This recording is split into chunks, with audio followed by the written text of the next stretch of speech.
Grab the shields.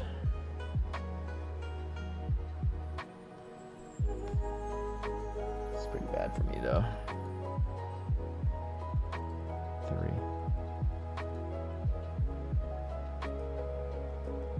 3. Oh! We make a catch. Does Malamar win against Pangoro on charge attack priority? I don't think so, right? Catching. What am I even doing? Oh, wait, what? They threw a move? Do they not have energy? Wait, do they have... What? Why did they throw a move there? They just lose now, right? Oh, what? They have that much energy? Oh, right, because they farmed me down, too, yeah. Oh, this is going to hurt. Oh, we get it off! Catching a close combat, the Bastion was the win con. Who would have thought?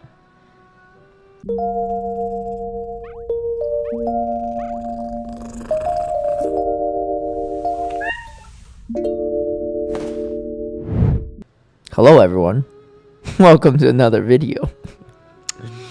Hope you're doing well. Today, I have another fun team for you all. And yes, there may be a Bastion on the team, but that's not the star of the show. It's actually the Shadow Malamar and the Shadow Primeape for this team composition, and it's been a ton of fun. Shadow Primeape just hits like an absolute truck with the shield advantage. It's quite good, and you know, a lot of times when people see a Bastion on the lead, they sometimes fight really hard for switch advantage, and sometimes I just give it up and give the extra shields to the Primeape, and it does wonders. You definitely want close combat in this meta. Ice Punch was great when Jump Bluff was in the meta, but with Jump Bluff not really being that relevant, close combat is definitely the way to go. If you don't have Shadow Malamar or Shadow Primeape, you could definitely use a non-Shadow. Shadow Malamar is much better in my opinion as a Shadow though.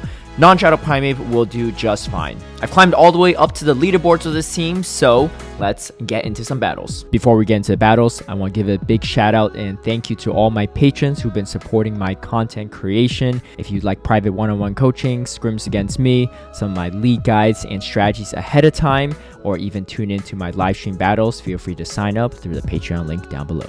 Going into game number 1, we catch ourselves with a fantastic lead. It's going to be the Charjabug. Now, something to note is that this person safe swapped the Furret. What I usually do is actually throw a Stone Edge, then swap. This gets pretty tricky if they call your Rage Fist bait, because they technically do outpace you to close combat if you go straight close combat. But because we're able to get the bait, now we're in a much better position, and I could just go straight for the close combat on charge attack priority. Now that we are at the same pacing, they let it go.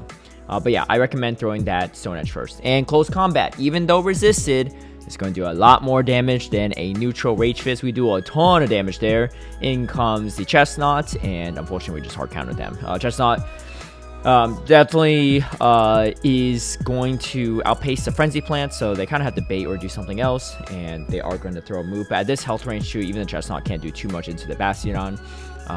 We do get the Foul Play off. So they actually do Thunder Punch, which kind of makes sense, I guess. Chestnut not super meta relevant, but I guess once in a while you might see one. We get a Drifblim, Shadow Drifblim, and usually if anyone stays in like this, you probably want to save the Bastion for later because they're pretty weak to it. They actually do Mystical Fire, which is pretty good for me because it doesn't do that much damage. I can still probably grab the shield to take them out. We grab the shields. In comes our Shadow Malamar. And then it's going to be a Gastrodon. Don't think this was even at Water Pulse entry, so I'm going to just let it go. And I have back-to-back moves. If they double shield, that's fine, because the Primeape can definitely hit back quite well into the Drifblim. Yeah, it's pretty much in Rage Fist range. They actually do let it go, though. And now we get hit by another move. Probably another Mystical Fire, if I were to guess. Yeah, it is. But we can smack this all the way down. And then there's the Talonflame, which is not going to be a fun time. After this, I think I just swap over to Primeape. Actually, no. I'll just let them throw a move first. Yeah, that's fine with me. And then, because they couldn't just really incinerate me down, and then Primeape is going to do quite well in this specific matchup. Even if they somehow catch, it's fine. I don't think there's even much health, honestly, on the Drifblim at this point in time. Alright, find yourself a fantastic matchup there. And this is going to be Azumarill. Now, once in a while, you might run into Azumarill with Hydro Pump. Most do not. But, slight spoiler, this one does have that Hydro Pump. And you can you know, it's kind of hard to tell. Most people bait it. I never shield this anyway. Azumarill is very, very strong into the back line. So if you take this out, usually speaking, you're pretty safe in the back line here. And in this situation, I really just want to put it in a range where I could maybe karate chop it down. What's up, Cranberry? Oh, maybe she don't like this matchup so much. We'll see if she'll hang around for a little bit longer, but she might not be a fan. All right, we get the Simul knockouts. I'm going to wait out the timer a little bit. I usually come in Primeape in this situation because Primeape with energy is quite nice.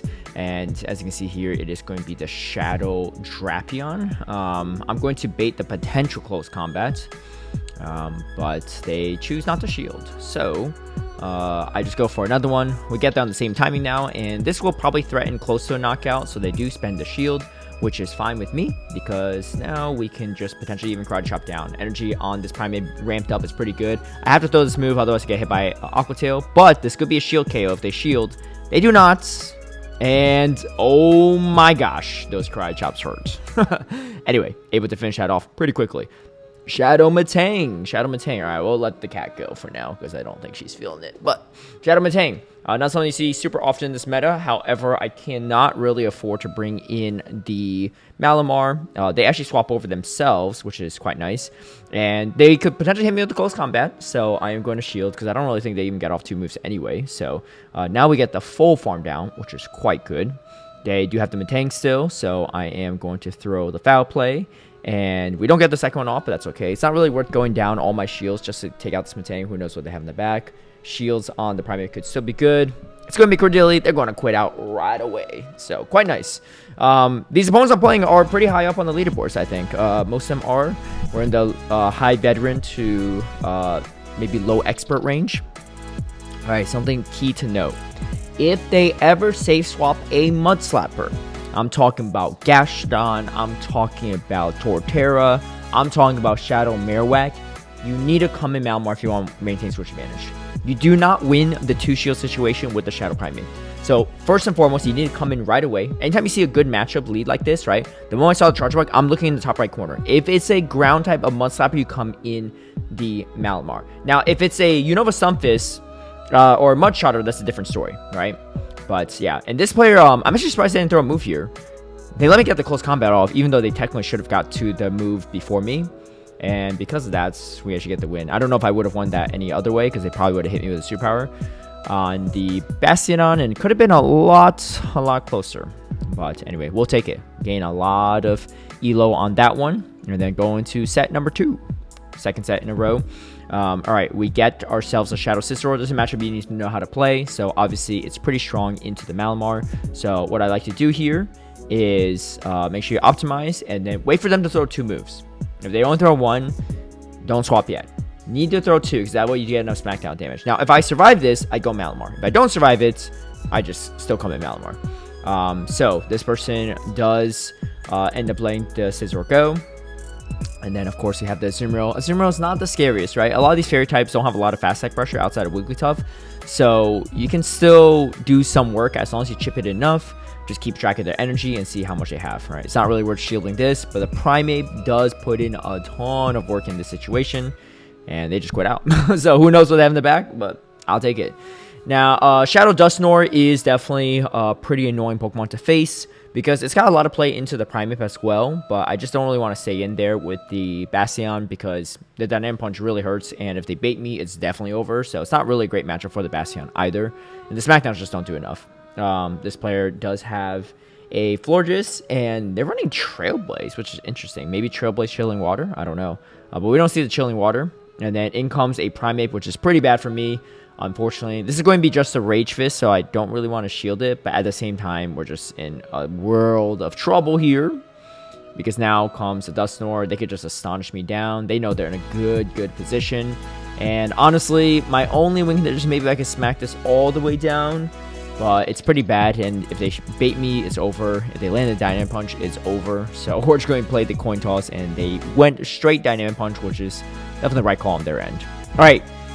Shadow, or Greninja, not Shadow Greninja. Greninja is pretty rough for this team. I've tried staying in before, And that's okay too, but I think generally speaking, it's better just to swap over the Primate, because sometimes they just hard counter you in the back, because they typically have fire counters in the back. So I felt that maybe swapping to my only counter to it maybe was a better play. You have some play with the Bastion for what it's worth. The Stone Edge does a good chunk of damage, and the Water Shuriken, it'll put you quite low, right? But it's not enough to take you out. And now I'm going to bring in the Malamar, and they go for a Night Slash. They go for a bait. They didn't throw another move, but in comes a Dedenne. It's not great. They did shield though, which is quite good for me. Wasn't expecting a shield because now the Stone Edge is kind of in a good range. I guess I don't really have any energy, which is a little bit unfortunate. But I can see their thought process because they can ramp up the defense here, so Stone Edge doesn't do nearly as much.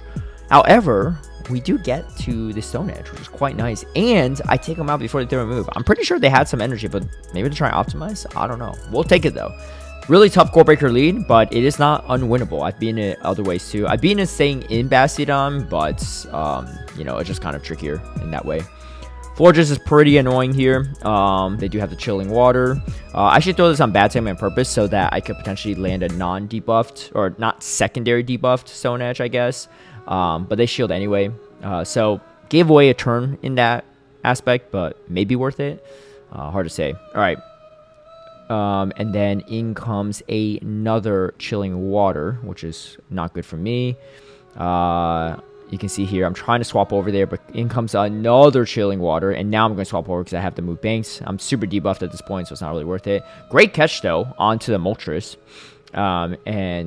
Now we just have to try to get the super power. I'm going to throw almost on Charge priority. It's not going to do enough to KO, but still does a good chunk. And you can see there, they're going to farm up a decent amount of energy before throwing the move. They're not going to get to the fly, so the energy lead on my Primeape is going to be quite nice. Let's see what they have in the back, though. Because the Florges is pretty low on health, right? If we recall correctly. In comes the Chilling Water. We kind of have to shield this. But yeah. And then in comes a Talonflame. And so because of that, I have the Stone Edge ready. And as long as I put this in close combat range, I'm fine. Or Rage Fist range. And it is definitely in Rage Fist range. And so we're going to throw that. And on Charge priority, take it out. Yeah, Primate beats Charge priority on most things. So just something to note if you're using it. I don't think it beats everything. Definitely not everything. There's some stuff that has higher attack. But many things. All right. Scizor, I believe this player plays it a little bit differently than the first Shadow Scizor we saw. So they come in with Trailblaze. Sometimes they throw Stone Edge in case they go for a catch, right? Let's say they catch on like a Azumarill or something. You kind of don't want to throw a resisted flamethrower because Stone Edge is enough to take it out from this health range anyway. This player though farmed up a little extra, which means that they were able to take me out and get to a move with their Scizor, which is kind of crazy. But well played by them. All right, in comes in Altaria. Not the best matchup for me, but I am going to swap over. Dragonite doesn't do nearly as much, so I might be able to even get to another move with the Scizor. But for the time being, we're going to just come in with the Primeape. Doesn't matter if they shield or not. I'd rather just ramp up the defense because like they're going to have to like shield eventually anyway. And then unfortunately, we do lose Charge priority against the opposing Primeape, but I do get the Rage Fist off, and they shield, which is good. That's really good for me, because now I can get to another Rage Fist and take them out, because I'm ahead on energy. And we barely, but we get to the Rage Fist. And it will take out the Altaria as well. So, quite a nasty backline for me, but with the shield advantage, it definitely paid off. And we go 4-1. So, 5-0, 4-1, 2650. Somewhere on the leaderboards, I believe, at the time of this video. But like I said, I just did these battles like a couple hours, like 2 hours ago. So leaderboard hasn't updated yet. But a lot of fun running this team. I played a lot of it on my live stream as well. So this might not be new to some people. But if you haven't seen that yet, then give this team a shot. We have another week of Great League as well, even after this upcoming rotation. So plenty of time to climb with this team. And yeah, definitely invest your shields into the Primeape if you can. Sometimes you do have to double shield the Malamar to maintain switch advantage against those Mud Slappers. But just keep in mind, right? If they come in Mud Slapper, you need to come uncommon Malamar if you want to maintain switch advantage. Anyway, best of luck in your battles, and if you like this video, feel free to give it a like and share, subscribe for future content, hit that notification bell to get alerted right when I post a new video, and I'll catch you all next one. Peace.